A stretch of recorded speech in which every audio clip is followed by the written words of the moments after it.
Hello and welcome to another episode of the CG Garage. This is episode number 216, featuring Jérôme Donjon, better known as Jed. I have known Jed for a long time. He is the head of CG at Blur Studio, and we talk a little bit about his history and how he got there. But more importantly, what we spend most of our time talking about is the new animated series called Love, Death, and Robots, because Jed was the series VFX supervisor on it.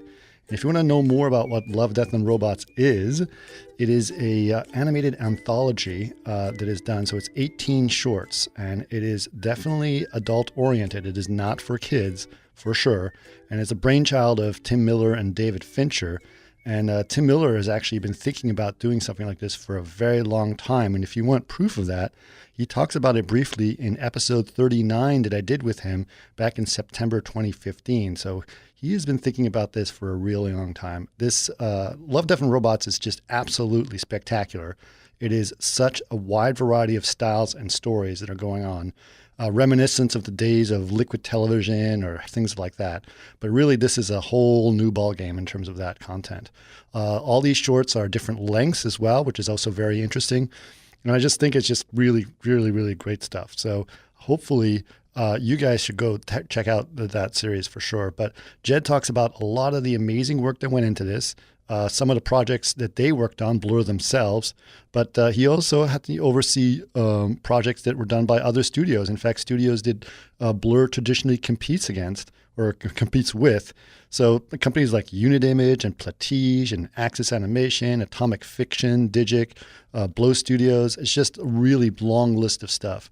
And they also got some incredible directors to participate in this. So some of them are, Tim directed one of them, but there's also an amazing short by Alberto Mieglo, but that you totally have to check out as well. I mean, I think it's called The Witness, but really, really fabulous work.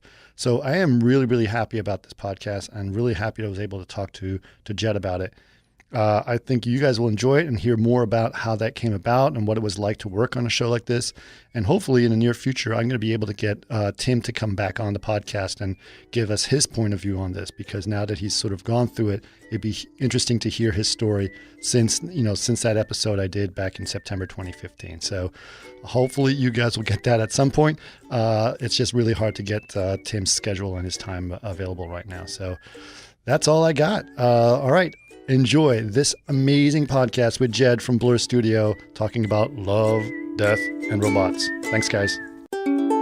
Welcome to another CG Garage, where the Chaos Group talks. You'll know it's over when the last bucket drops. We're gonna fire off rays in high dynamic range. We know that ambient occlusion is passé. Global illumination won't lead you astray. And while image-based lighting is really swell, you need to make sure everything has Fresnel. No, it's amazing. I used to be a DJ for a radio way back when What? I was See, this is what I love about this podcast. But I You get mean, to hear we did things. not have all this technology that you guys have on this in Really? this little studio. Where was this? This was in Vienne, France. Uh-huh. That was like the late 80s. Okay. You were a DJ, huh? I was a radio DJ. So I mean, I had like a little show once a week, an hour. What was your show about? It was about, we were just like playing music and just talking about, just talk about music and whatever. Nice. But yeah, it's funny. It's funny to see a microphone again. It's been a while, I guess. Huh? I know, yeah. So what got you into visual effects? Oh man, chance a little bit. Okay. Because that was absolutely not what I started out to do. Mm-hmm. I went to school. I went to college to study American literature. And, Really? In France? In France, yeah. So I mean, there's an English program. Sure. For that usually produces English teachers in France. I got into this because I mean I was really interested in music at the time, and and I was reading a lot of American magazines, which developed my skills in English or my interest. And then I was like, well, at least this I can do without working too hard. So so I did that. I actually graduated in American and English literature. Okay. And then once I was at the end of it, I was like, I don't really want to be an English teacher. I was really into music at the time, so I kind of stopped. I kind of stopped college after I graduated. Okay. I mean, I didn't pursue the rest of what would have been needed to become an English teacher. Right. And then I was doing a lot of music at the time, and my girlfriend at the time had bought a computer, which was my first first exposure to a computer. And the band needed always needed like flyers and like little things to just kind of advertise around. Exactly. And so I was the one in the band with a computer, so by default I had to install Photoshop and just like really basic stuff at the time, and just kind of like really developed a liking for it. Interesting. And then when my rock star dreams, just once I realized that was not going to happen, then that's when I was like, well, maybe I should try to pursue this thing. At the time, I mean, you could still kind of, I mean, I guess you still can, but right. I was still able to like, I bought some books about computer graphics and then just kind of like taught myself like some basic stuff at the time. A friend of mine just around that time was starting a company doing graphic design, and asked me to join him and see if we could kind of do something together. Yeah. And so I worked there for like about 3 years. Right. Doing absolutely anything. Websites, we were doing like flyers for corporate stuff. And then there was one of his clients was doing ArchViz, was doing architecture. Yeah. And my friend was actually coming from architecture, and then so we kind of got into 3ds Max at the time, which was the first version, just to kind of do some basic ArchViz, and I really liked it. That was the thing that I liked much more than even the 2D printing. stuff. Yeah. Like print was my nemesis. I hated it so much. The color and trying to I could never, you never know Right. how it's going to come out. Like, especially when like a client like asks for like 3,000 copies of something and it doesn't come out the way you wanted. Yeah. So 3D was kind of, I liked it. Yep. And then so that was in Lyon, France, and up until maybe 2000. And in 2000, it was time to kind of do something else. And then I got a job at a video game company in France, in Paris. Yeah. So I moved to Paris, worked there for about a couple of years in their cinematic department. Okay. So Can you say which company it was? Or the company was called Creo. Oh, yeah, I've heard of them. They were doing a lot of games they were doing some really cool games at the time. And they were doing a lot of stuff that was kind of, you remember like Myst? Yeah. And Exactly. was that Riven the other day? Yeah. A lot of those, like pre-rendered, Yep.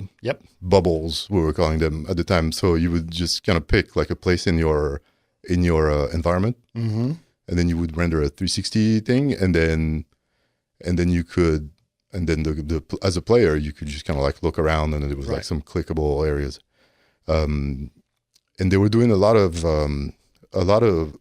games with like museums.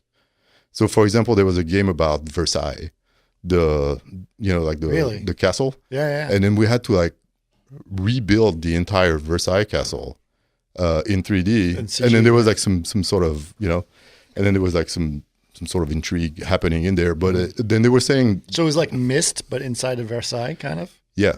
Wow. So there was like a bit of a game aspect to it. You gotta, like some sort of like intrigue. Somebody like killed, a courtesan or something in the during Louis XIV reign, And then, but it was kind of cool because like you had to remodel like some pretty complicated stuff. Yeah.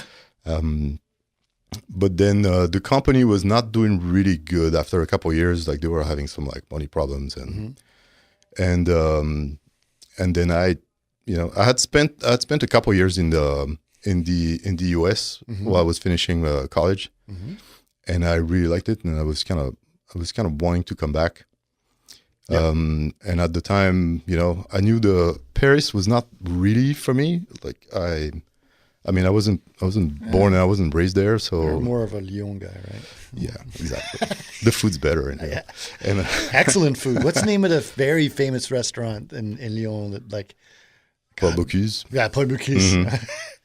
3-4 months in advance to make a reservation. Oh yeah, at least. Yeah, and there's a lot of them like in the area. But I mean, there's really good food in Paris too. But, it is. But the weather was not sitting well with me. Right. Paris was just too rainy and too gray.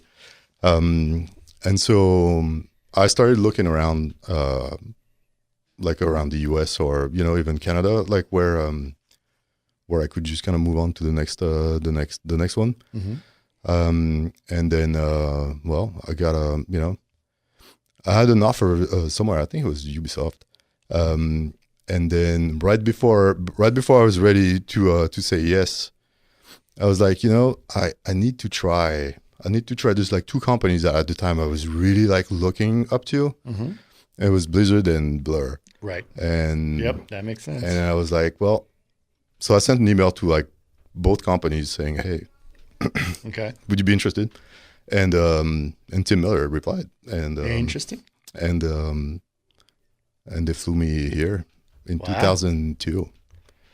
And then I finally moved for good in 2003. I'm still here. So you've been at Blur how long now? We were talking about it, like 16 years. Yeah, 16 years. Wow. In January 2003. Wow, that's amazing. Well, it's obviously you've been happy here. Yeah, no, very much. And Blur has done some amazing work over the last 16 years. But things have gotten very interesting now at Blur, obviously, with Tim taking on much more of a sort of overall director perspective, right? So when that happened, I'm assuming that a lot of people, including yourself, had to change roles at Blur, right? Yeah. Well, and that's been kind of what has always made Blur so interesting. And I mean, for me, I started as just a character modeler early on, right? And then moved up the ladder just as the need arose, right? When Tim got the Deadpool gig, that's when we kind of had to like restructure the studio a little bit. Right. Jennifer Miller kind of had to like be much more involved on the 3D side. And then Dave Wilson at the time, who was one of the directors, just became the creative director, and then I became the head of CG. Right. Which can mean a lot of different things, but it basically meant just I'd been supervising projects for almost 15 years at the time, but it's more about making sure that we keep mentoring the supervisors, and we have that they get some help, because like there's constantly a lot of new people, right? And we're constantly looking for new leaders. Yeah, but we also need to keep the culture of what makes Blur Blur, and right. And so I think it was important for them to have somebody who's been here for a long time to just kind of carry the torch a little bit. Right. Now, speaking specifically of the culture of Blur, right? I mean, this is something that I think Tim, when you meet Tim, and he's been on the podcast a couple of times, and he's a very charismatic person, right? He's got a passion for graphic novels. He's got a passion for content that's not necessarily for kids, right? That's a little bit more edgy. Absolutely. And I think he proved that when he went on to do Deadpool. And this project that you guys did, the Love, Death, and Robot, very much seems like this is a symbolic blurness to it, right? Yeah, I mean, ever since I've started, that's always been, we've never really been into what's, for the past 15 years has been kind of the mainstream aspect of 3D with talking animals and big eyes and the very stylized kind of family style 3D of animation. I mean, there's absolutely nothing wrong with that. It's just... And you guys do a little bit of that. You guys did it with the goldfish stuff, Yeah, and it's super fun to do. Right. And I think we've always wanted to be able to do it because we like it, and there's always great styles there. But at the same time, I think we've always wanted to show that there's more to animation, and animation can be more than just family stuff, And there's so much that you can explore with that medium in terms of storytelling, and we've always felt like has not been done, just either nobody was really interested in it, or I think there's a level of technology that's been kind of needed also over the years to be able to tell the kind of stories, to pull off the things you want to do. Yeah, I think to be able to tell the stories that we wanted to tell in Love, Death and Robots. And I think we're there now. I think you see it with some of the movies that are in the theaters, even now. I think I don't know if you saw Ready Player One this year, and I thought it was really interesting how I don't know how this movie would have been received 10 years ago, because there's I think now people are ready to just follow a movie where the main character is not necessarily just a live action actor, but but it looks like a human, but not, and I think people have been kind of following video games also, and it's kind of broadened perspectives in the way people look at stories. Absolutely. I mean, I think it's there's something interesting about it. So we should mention a little bit what Love, Death and Robots is, so people have an understanding. So this is an anthology of some kind, right? And it's 18 shorts. Yeah, so it's an anthology of 18 short stories that is on Netflix. And it is, so it's about 3 hours of content overall. It's 18 stories that range from between 5 minutes to 15 is the maximum we have. Okay. They're as big of a variety of styles as we could get for this, because that's, you were mentioning that Blur does also goldfish commercials, which is, and that's always been something I think Blur has always been kind of associated with a little bit of the game cinematic that are sort of realistic, but not completely, but like the Elder Scrolls stuff you guys did, right? That's very different from the goldfish. Yeah, it is. Yep. But we've always really liked to be able to do it all, and so we wanted this anthology to kind of reflect that and just show as many styles of animation, because the thing is, this is, I think, something that's really important for people to know, is that Love, Death and Robots is rated mature, it's because it's adult stories. Right. So there's a little, that doesn't mean that there's necessarily nudity and cursing and violence in each one of them. But I think these are stories that you only really appreciate once, you've lived a little bit. Right. And you're I think, and so the medium of, through which it comes, has been associated with family fare, for the past 20 years.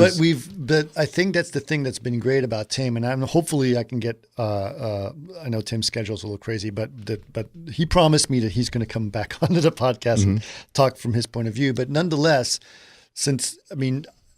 Tim succeeded when Deadpool came out, because no one said you could ever do an R-rated superhero film, and they proved them wrong, right? And I think this is what opened the doors for him to do that. Absolutely. But I also think something also very important is that this is not something that's made for television. This is made for Netflix. Right. And Netflix has a lot more leeway in terms of what it's able to do, right? it can do that, and because you can make the choice to watch it or not watch it. It's not like you stumble on it when you're clicking through the TV. Right. So by doing so, it's a choice. Then you that you acknowledge the fact that you want to watch this thing, which I think a lot of people do. And so on-demand video content like that is fabulous, I think, No, it's fabulous. And also to Netflix credit, like, I think it's fabulous that that they saw what this could be and were like, okay, well, let's do it. Even I was not completely sure what the end result would be. Okay. But I think everybody's really excited about what, like the different versions of what that could be, and we're like, all right, let's try it. Yeah. And I think we're all very proud of the result. Well, you mentioned obviously that there was different styles that you can do within Blur, but you also reached out to a lot of other companies, right? So it's not right. So you guys did 3, I believe, of the shorts, right?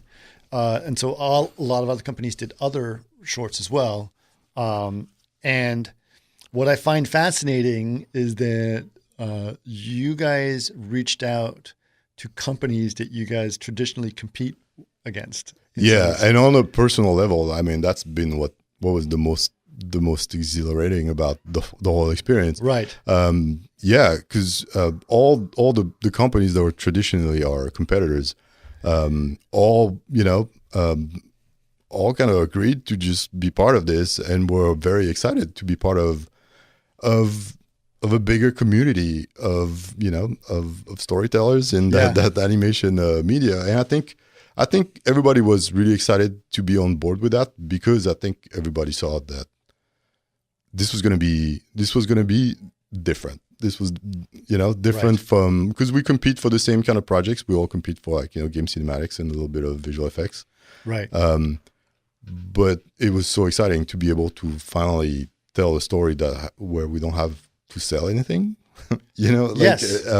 Yes. This is not about like a video game that you want to get more buyers. This is about just doing something completely creative, right? Right.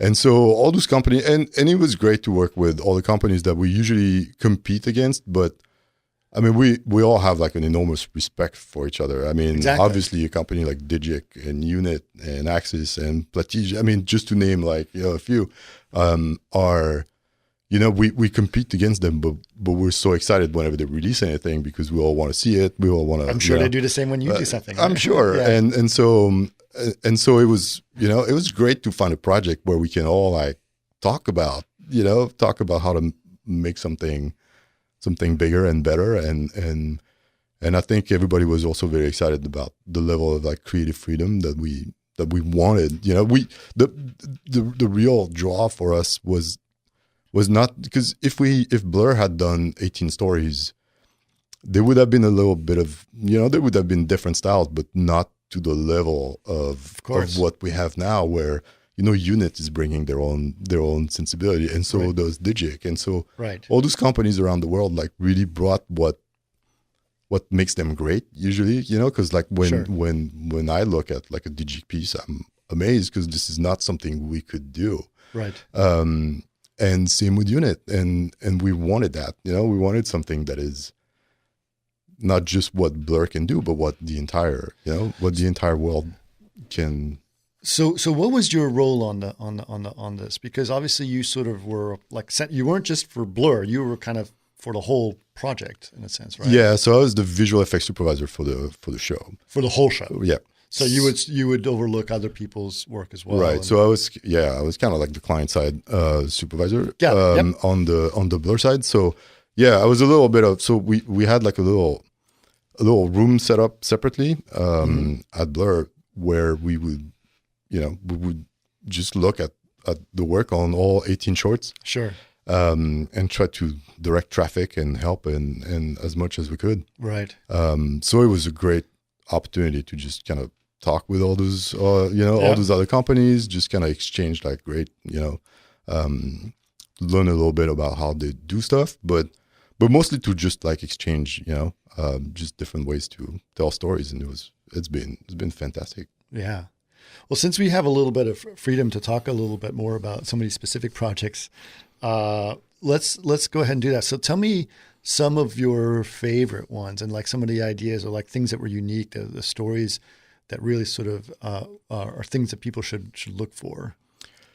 You know, I mean, I know this is going to sound like a little corny, but there's, you know, I didn't think starting the project that we would look at it at the end at all 18 stories and be like, well, there's no story that I don't like. Sure. I think it's been fascinating I have loved working on the stories that, you know, our main competitors did, because it was great to work with Digic. It was great to work with Unit and Axis and Platige, because I'm familiar with their work, and it was great to just kind of see a project coming from them just kind of build itself from the ground up. Right.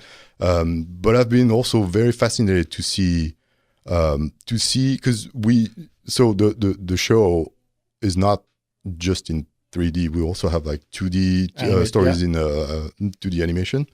And we have one live action short that was directed by Tim also. Oh, interesting. And so it was fascinating for me too, because I'm not really familiar with the process of 2D animation. Mm-hmm. And so it's been a great, great experience to just see how Passion Pictures works on their projects. Or there was an animation house in Korea called Red Dog Culture House that did one short that I really love also called Good Hunting. Seeing them just kind of work on the story, and it's been there's another studio in Paris called Studio La Cachette that did and as far as I could tell before that they were doing a lot of like shows for kids. Right. And they were really excited about doing this one. And now this one is, definitely not for kids. And so it's been really good to just kind of, it's been really good to see how people work like a little differently. One of my personal favorites also, and I'm sure this one will resonate with a lot of people, that story called The Witness that was directed by Alberto Mielgo. Yeah. That's an amazing one. This one is incredible. I think when I saw it like with Lon, and I was like, I just don't understand how that was possible. Like and then of course when we find out, he was also kind of involved in the early days of Spider-Verse work, right? So you're like, you can see, and I've known Alberto. I've met him at THU. He's an incredible person, but it is awesome, beautiful. Yeah, and the style is incredible. Oh yeah, and I mean, your reaction when you were a little, speechless when you were trying to describe it. Yeah, I think has been like everybody's reaction as we saw this thing just kind of take shape. Mm-hmm. The story was really good to begin with, but to see it kind of take shape, it's so unique in the way he works and how, the story was great. And then once he started to do the storyboards, we were like, oh my God, just the storyboards itself. Like, I wish we could just kind of like, if there's one behind the scene that we can do and we can show just the story reel of that short, like you just watch it and you're like completely mesmerized. Like, and then all the animation that is done on it, just the mixed medium but it's so beautiful. It's like his painting. Because he's a painter. He's traditionally known for his amazing paintings, but it's basically like his paintings come to life, right? In a lot of ways. Yeah, and he's a painter, but you can see he's also like a photographer, and he's got such an understanding of not only visual painting, language, but lens effects and all that. You watch it, and it's funny because like there's been some points where he showed us like some rough proof of concept at the beginning. Mm-hmm. And I was like, I don't know how that's going to work. This mix of the 3D character that looks very CG on top of those paintings. Right. But once he's done all his passes of just polish, you're like, oh my God, this is the most beautiful thing I've ever seen. Yeah. This one was a fascinating What I think was also fascinating is that, you were talking about all these other companies you work with, which is great, but you were trying to he basically seems to have just like formed the company out of midair and it just dissolve. Yeah, I mean, it was like a hit and run kind of thing. I mean, he had to he had to be in Madrid for during the production, so he just went to Madrid and then just assembled. I mean, an absolutely incredible crew of people, right? Because for them to be able to, I mean, for them to be able to like pull out this short that's about almost 10 minutes long. Yep. And to pull out this short without the infrastructure of like a bigger studio, like, sure. You know, like Blur or, is absolutely incredible, because that was a lot of rendering and a lot of costumes and a lot of, but you know, everything works so well, so well animated. And so, yeah, I think this one is going to resonate for a lot of people because it's so unique looking. You know? I think so, but I mean, like you said, we shouldn't really dismiss some of the other work, obviously, that's been done. I think the content, I think it's very liberating for companies like, you know, even like Blur or Unit or Digic or Axis and all those guys to be able to do something that's not.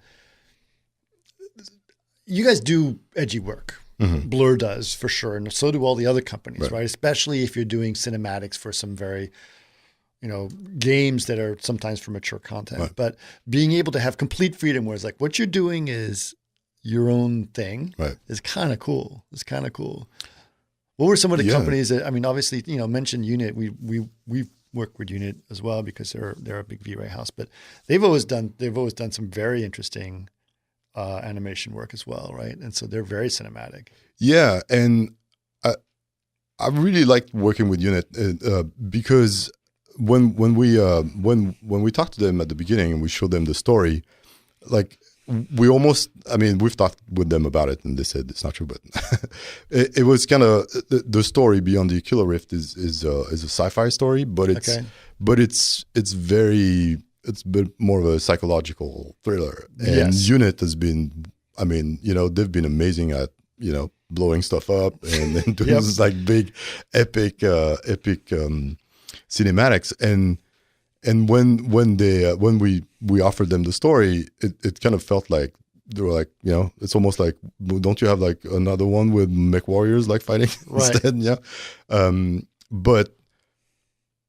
But the way they've tackled it, which is because it's a little different. There's a lot of dialogues and there's a lot of acting, which for them I think was more than what they've done before. Mm-hmm. But I've been absolutely amazed by how they tackled it. Because they were like, all right, well then, okay, then it's on. Well, let's do it. We're gonna get better at that.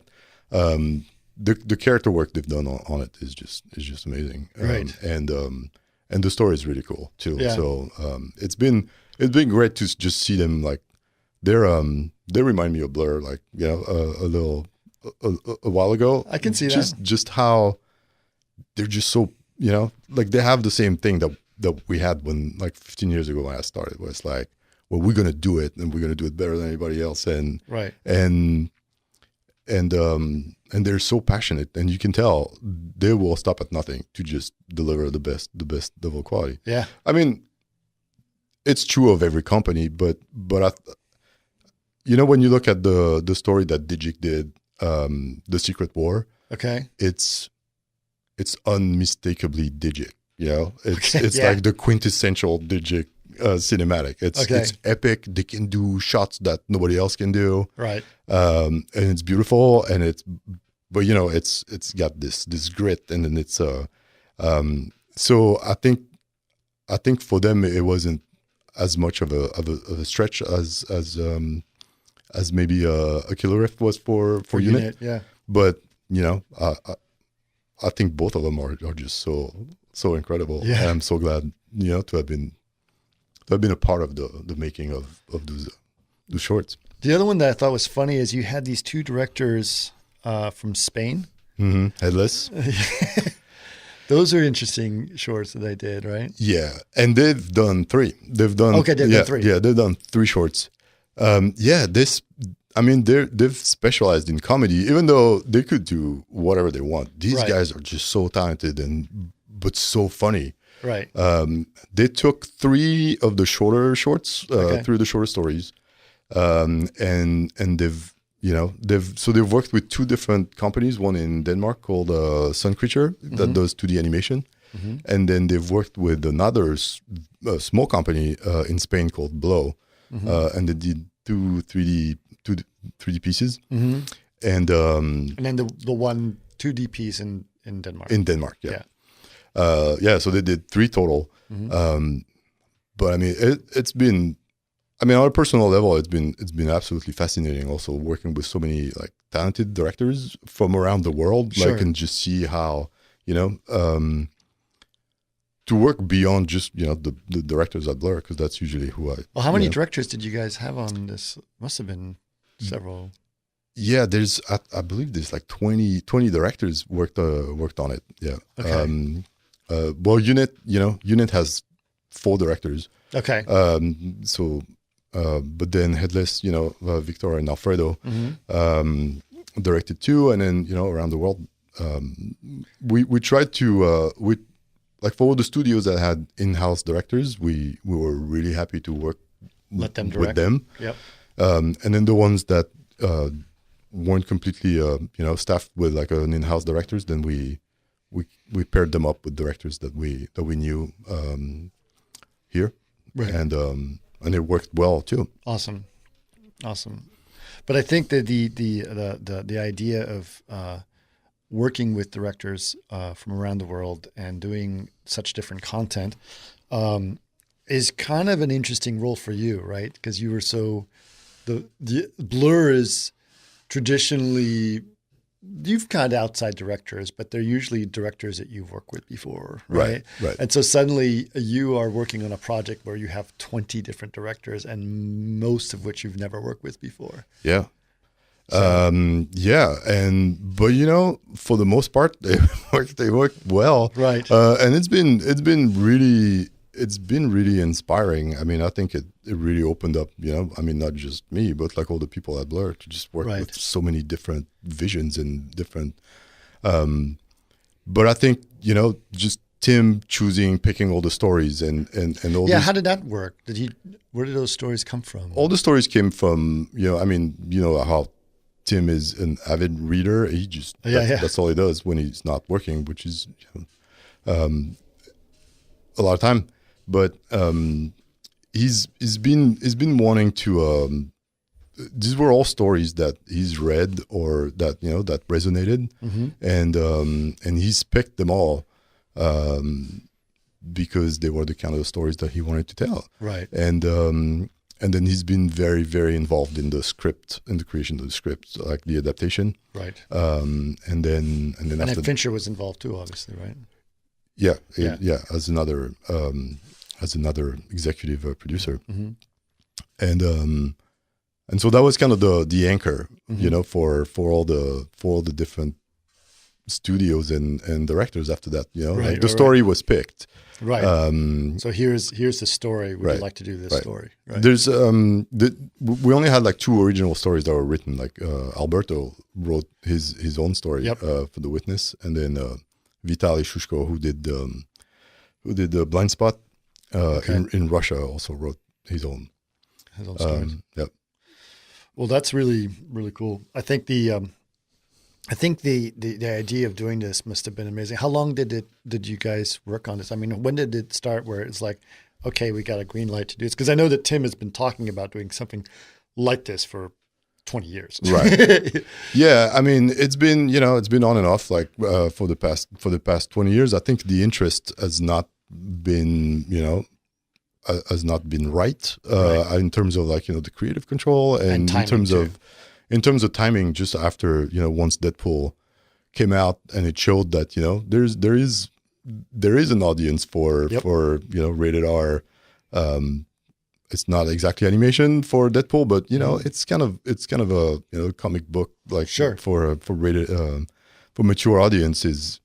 I think it just kind of showed, you know, people in town that this, you know, there might be an audience for that.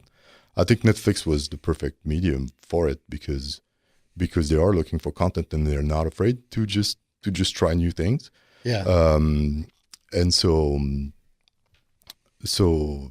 yeah, they just said they gave us the green light about 2.5 years ago. Right. And so it took a while to kind of get off the ground because because we've never done anything like this, and it's Right. obviously it's a pretty monumental task in terms of, like not only gathering the stories, but like, acquiring all the rights to the stories, and then just kind of working with all the companies, and it's, it is a lot of things to coordinate. So it took a while to actually get into production. But once it was in production, then it took about, around a year and a half. Right. So if there is a season 2, like we're hoping that we can do the second one faster than the 2.5 years that it took for the first one. People are going to forget about it. Well, you guys know about how to do it, right? So you guys had to learn. I mean, this is a process that everyone had to learn. Digic had to learn how to work with you guys. You guys had to learn how to work with multiple other people. And it takes up a lot of time. And you guys, I'm sure you figured out some of the pitfalls that are involved. Right. But I think that, thinking about it, I was like, Netflix is the perfect medium for this type of thing, right? Because it's, I think so, yeah. It's you can watch it at your own leisure. You can look at it, you can pick which short you want to watch. You don't have to watch it in an order, right? Right. Yeah. So that also is modern, contemporary thing. There also, it's not, because it's not episodic TV, every short can be a different length, and then that's also a big freedom. So there's so much. And they're short. They are. And they're short too. I was talking with somebody the other day who was saying that all those streaming platforms are looking for content that's short enough for people in their Uber, or people in their like people who are just people that don't have like a full hour to dedicate to. Because I love short stories too, but like when you look at Black Mirror or the one on or the Electric Dreams on Amazon, they're all about an hour, and it's shorter than a full movie, but it's still a big investment in terms of time, and so and they're kind of all an hour, and some episodes you wish they were a little longer and a little, more developed, and there's some that you wish were a little shorter because, but we didn't have that problem because we were like, well, if it's 5 minutes, then let it be 5 minutes, and if it's 15, then we'll take the time. We didn't really want to do anything longer than 15 because then it becomes something else, Sure. and we thought the format of I think the what we were trying to hit at the beginning was like 3 minutes, 7 minutes, and 11. I think there's like a rule somewhere. Like, it's kind of a guideline. We went a little longer on some of them, but then it becomes almost like a feature film. Like when I look at some of those Black Mirror episodes, and they're great, but after 1 hour, like I'm like, okay, I can't. I need to rest my brain. It's also, it's full. This is highly polished, computer animation, right? Highly good-looking stuff. So making an hour-long episode would be very expensive. Yes, it would be. And you guys are still experimenting on this kind of stuff. I think. But at the same time, when you look at the entirety of the thing, like it's 3 hours. We could have done 3 1-hour episodes of very expensive episodes, but I think there's something about having 18 of them, and we wish we could have done like 20 or 25. I think that's the thing that you were able to prove, like how all the different styles of animation that can be done, right? Right. It kind of, we're talking about like people don't know if this is something that people want to do, but the fact is, in the comic book world, like, I mentioned it before, but in the comic book world, there is, you go to a renowned comic book shop, you do have a bunch of Spider-Man and Superman or whatever, but you also have these graphic novels that are not appropriate for kids, right? And there's a lot of them. Yeah. And there's not necessarily, we're not talking about pornography, we're talking about subject matters that is difficult and challenging to talk about, right? And mature subjects that are like, that's for kids are not necessarily. And I think that's exactly the feeling I got when I was watching these shorts. It's like, this is, You know, there's violence involved. There's emotional impact. You know, the one that you mentioned that Unit did. I saw that one, and it was like, oh, this is a deep psychological thing, right? I mean, Alien as a movie is a fantastic movie, but it's not appropriate for kids. You know, exactly. And there's so many of them because and I think, you know, a lot of people, like at the beginning when we kind of talked about it, I think when you say adult animation for adult, I think people imagine animation for young adults, which, you know, and it's going to be a lot of gratuitous nudity and a lot of violence. And I think we really wanted to, you know, I mean, we didn't want anything to be gratuitous. Right. And so, you know, there is some nudity, there is some violence, but it's in the same way that there is, you know, that in an R-rated movie, the story is still driving what's happening, and if it's appropriate for the story, then we're not afraid to go there. But at the same time, if the story doesn't require it, then we're not going to make, you know. Yeah, I think it's really really great that you guys did that, and I applaud it. I've, you know, when I was a young adult, let's just put it that way, since you brought it up, you know, I was fascinated by heavy metal. I thought it was great. I didn't, you know, I didn't see it when it came out. I was too young when it came out, I think. But you know, it wasn't that long after that I saw it, and I was like, "What? I didn't know that animation could do this." You know, so there's obviously a lot of influence in that world that Tim remembers, obviously, because he's from that generation as well. But there's also one thing that became really cool to me was Liquid Television. Do you remember Liquid Television? And when I watched, and Liquid Television is edgy in some way, but not. You guys are going a step beyond than what that could do, which is even better to me.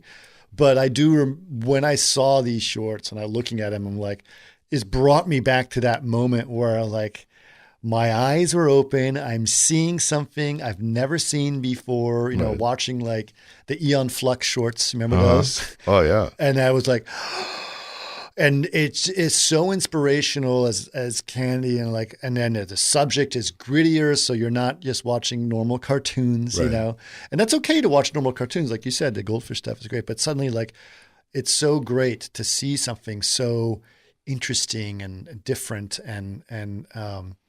and I loved it, and it just brought back all those memories of inspiration, and I think that's what we need. We need a little bit of a means of visually telling a story that's a little bit grittier, right? Because live action can go so far, but with animation you can get to the surreal.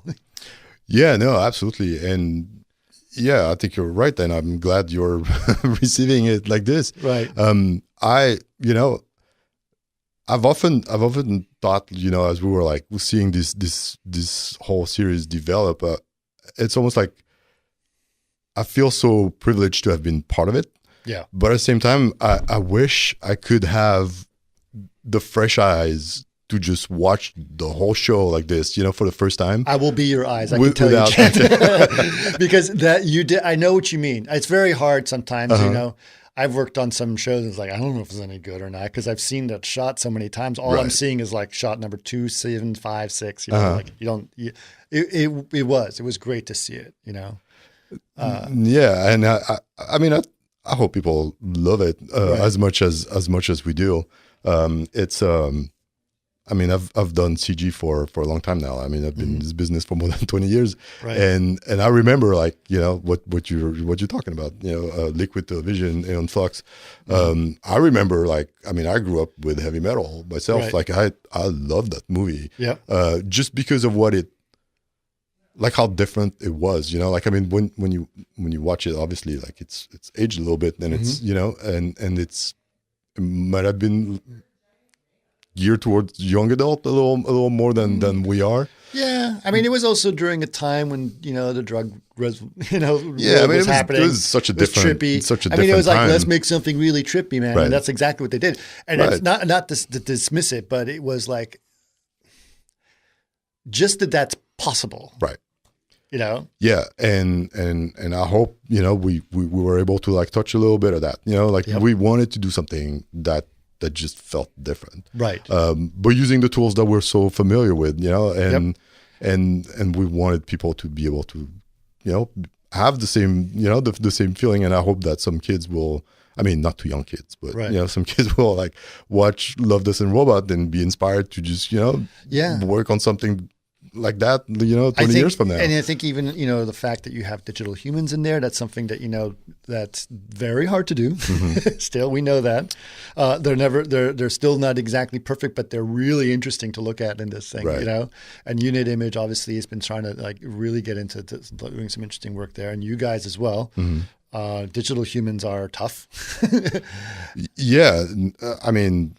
I think everybody had to step up on that that front, because everybody realizes that if your main characters just take you out of the story, you got no story. Right. And so we've tried really, really hard, on this one to do something that would at least, it's not always perfect, and it's not always like a for a real human, but at least we wanted something that doesn't take you out of the story, because we all think that the story is really cool. Right. And then, so there's different levels of photoreal humans in the show. I think when you look at Lucky 13, the one that Sony did,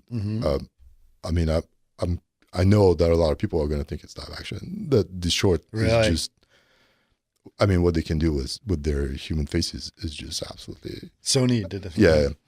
Lucky 13, that was directed by Jerome Chen. Okay. It's a great. This one is absolutely incredible in terms of the visual, quality of their faces, and they went for photoreal. Jerome was like, I just want photoreal. I'm not gonna back I'm down. Not interested in the Uncanny Valley. I'm just gonna do it perfectly, or I'm not interested. And I think he did. Like, it is. I think a lot of people are going to be confused by that one, just in terms of, is this a live action or is this really? Yeah. Awesome. Well, I think that's absolutely it's fascinating. But obviously, since you were the overall VFX and you had to do this, what would you say was the thing that you tried to create? There must have been some underlying thing that made it feel consistent across all of the shorts. What was some of the things that you could think of that you tried to do to make that consistency? Well, it's a bit of a fine line. I think we all knew what what all those companies can do, and that's why we picked them. We knew what that Digi can do, like incredible stories, and so. And on some levels, like much better than anything I could ever, I could do myself. So I really wanted to kind of preserve that, and just, we really wanted to focus on, is this telling the story the way we think Tim wants to tell the story? Yep. I think my main role was, Tim got really, really busy halfway through the show. Yep. Had to leave to direct his next movie, and so I think my role was really to just, I've worked with Tim for 16 years now. Right. I think I have a pretty good understanding of like visually what he wants and what he's interested in. So my role was to just kind of make sure that it never kind of got below a certain bar, but also to really just make sure that these guys were having fun and were doing something that was theirs. I think, I always try to look at whenever we receive something, I always try to look at it and be like, okay, this is not what I thought this was going to look like, but is it cool? And sometimes you're like, oh my God, this is super cool. Right. And then sometimes you're like, I don't know. And you kind of have to like kind of think about it. And sometimes, it's not what I would have done, but it's got its merit. And I certainly want to, I don't want to give notes for notes, just for notes' sake, and just kind of direct it myself. I'm not the director. I just want, this story to just kind of be as great as it can be. And I think that's what I've tried to do. Well, I think it's very important, right? It's for, having worked with many big visual effects supervisors and big directors in the past, I think that's the best thing that a good VFX supervisor can do, is anticipate what a director is going to feel. Right. Fix all the problems, obviously, to like, oh, well, the foot's interpenetrating there, that like doing that, weird thing like that. Right. But also like, you know what? I've worked with this director, for example, I remember on some shot that I worked on at DD with Eric Barba, and we were doing, it was a Fincher. Oh, I think it was Girl with the Dragon Tattoo. And there was some thing, and you look into grade and goes, no, we got to change this grade. David can smell pink from the parking lot. So if there's any magenta in this, it's got to go. And so he knew that, right? And it's like, he knew the style because he'd worked on a bunch of Fincher stuff as well, right? So I think having that role as a VFX and saying, I am going to preemptively deliver something that I know based on the style that I've worked with him for 16 years, that you can do that. Because that helps the director. He's too busy. He doesn't want to have to go through everything. Yeah. And sometimes like, it's funny that you mentioned Girl with the Dragon Tattoo also, because like we did the intro. Do you remember? It's a beautiful intro. Oh, thank you. And I remember like showing, we were like in reviews with Fincher, and he could see like sometimes he would come in and he'd be like, "You guys look stressed," and we're like, "Yeah, we're terrified." Right? Yeah. And he'd be like, "Oh, I'm only here as a fan. I just want to see like what you guys are doing." That's cool. And I thought it's kind of a great way also to just kind of sum up like the relationship with all those different companies. Like, I mean, for a lot of them, I was just there as a fan, like I was just there to just kind of like look at the cool stuff they would send. Isn't that great to be able to do that though? Yeah. I mean, I can't explain how fortunate I feel to be in this position, Right. It's been such an inspiring like couple of years to just, I mean, not only to get to, because I got to work, with Blur on like some really cool projects, but at the same time, to be able to like expand a little bit and get to exchange like some of that stuff with the different companies has been fantastic. Yeah, I think it's fantastic. I think that obviously I've always been a fan of your work, and I've having gotten to know you guys and be able to just walk down there and ring the doorbell and say, "Hey, babe, Chris," and she lets me in. I've already, and it's really kind of a really interesting thing to do and come by and see what you guys are doing. I love your work. I think your work is fantastic. I think the fact that this project happened at all is a testament to the persistence and patience of Tim. He knew, like he said the same thing, right? With Deadpool, the idea was there, but waited for the right timing for it to happen. I think this is the same thing. Yeah, and that's why, 16 years later, I still can't go work anywhere else than with Tim and Jennifer. There's just, I think it's a testament to like, the persistence, but also there's like this fearless quality of like, yeah, we're going to do it. And then before you know it, like the whole thing is signed. And then now we got to figure out how we're going to do it. Right.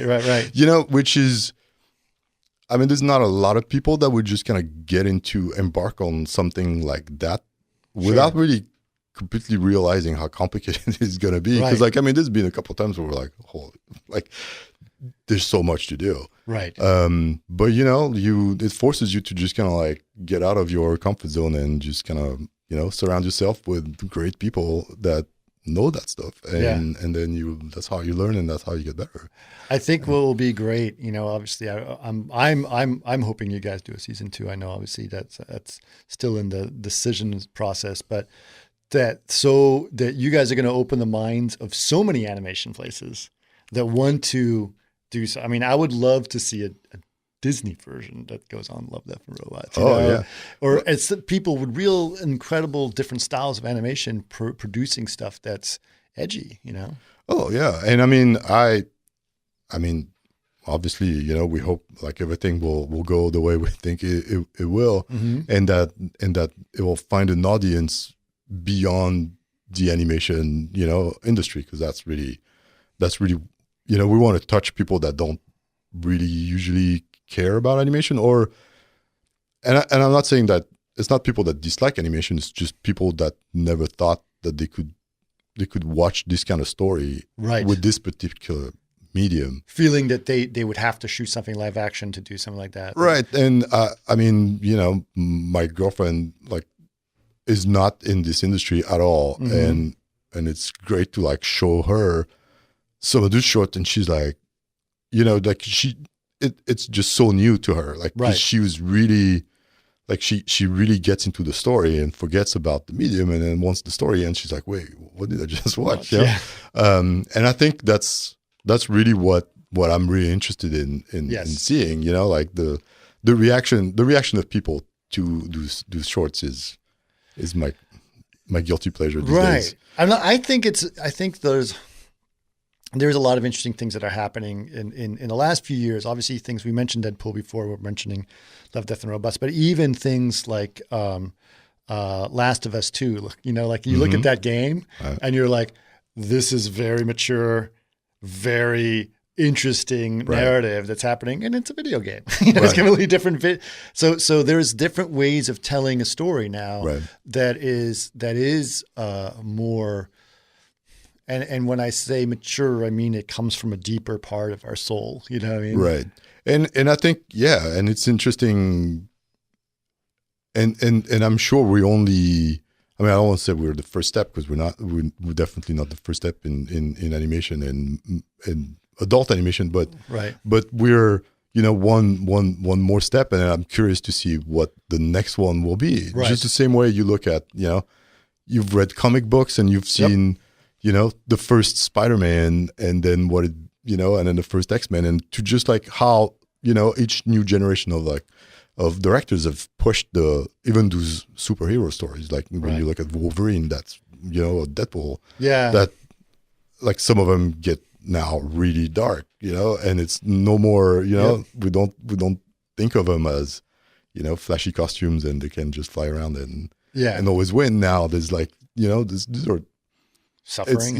Suffering and, you know, the human condition, which is I think what we've tried to do with Love, Death, and Robot. And, And I'm sure some people will take that and push it much further. And yes, and people should be clear. This is not just gritty, hard stories. There is some very funny stories in there as well. Absolutely. Yeah. Oh yeah. There's some. Oh yeah. No. This dark humor in a lot of ways. Right. Yeah. And still, even if they're funny, they're still funny for adults. Right. There's no Disney kind of comedy, and again, nothing wrong with it. It's just not what we've tried to do for the show. Right. But I think even Disney has shown, and it's not well known, but they've shown stuff that they've done. They're like, like not expect, like the Tron animation they did was a little out of their normal comfort zone, right? Or even, gosh, you know, you remember when you and our kids, when we saw the Black Hole as a movie, that was like, that's a I love that one. Yeah, of course. Right. But there are companies out there that have done that. They experimented with these things, and I think that's really wonderful to do that. And having this there's several things that are new in this medium. One, it's, you know, shorts and a varying size. It's streaming. It's CG and it's photoreal CG in a lot of ways. And so I think that's an awesome medium for people to be able to digest that and see that wonderful thing. So it's awesome. So are you prepping, or like, you know, if season 2 happens, it's going to be big, or? Yeah, I mean, so season 2, if it happens, and we should know very quickly, would be bigger.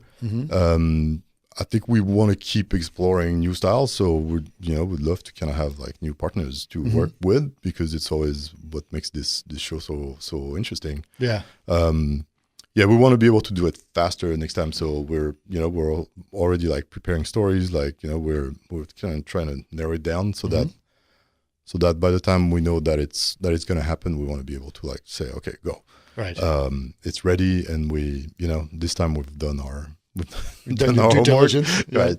Because it's a lot to figure out, you know. Well, I'm sure there'd been a lot of learning to, you know, the first time you'd gone through this. It's never been done before, so you have to learn some of that. Yeah, and it's complicated to just, you know, to figure out which story would be well done by which studio.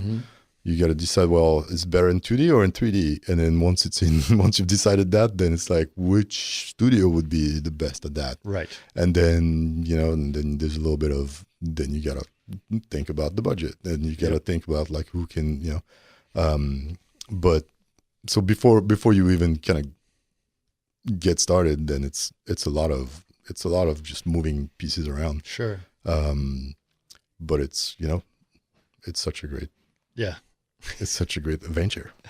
Well, cool. Well, listen, we've gone over an hour, which is perfect. So we're right there. Oh wow, it goes fast. It goes fast. Is there any other thing you want to say as we wrapping up here, or because we No, well, thank you for having me. First, it's been a long time. Yeah, I know it's always been a pleasure to listen to the podcast, but I know it's always wanted to come here with like something to talk about. Well, now you have something awesome to talk about. Yeah. No, I hope people watch it, and I hope people like it. I hope there's a second season, just at least on a selfish level, just so I can get to work with all those great companies again, because it's been such a pleasure to just see what everybody around the world can come up with. It's been great. Awesome. All right. Well, thanks so much, Jed, for doing this. All right. Thanks, guys.